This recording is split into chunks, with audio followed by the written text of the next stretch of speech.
I'm going to make a new project. Hit the plus button in My Projects at the top.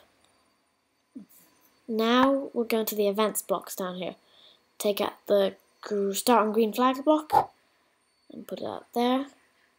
Now we're going to the movement block, get out the move to the right block and put it on the end of this block. Now we're going to the red blocks, that's the ending blocks.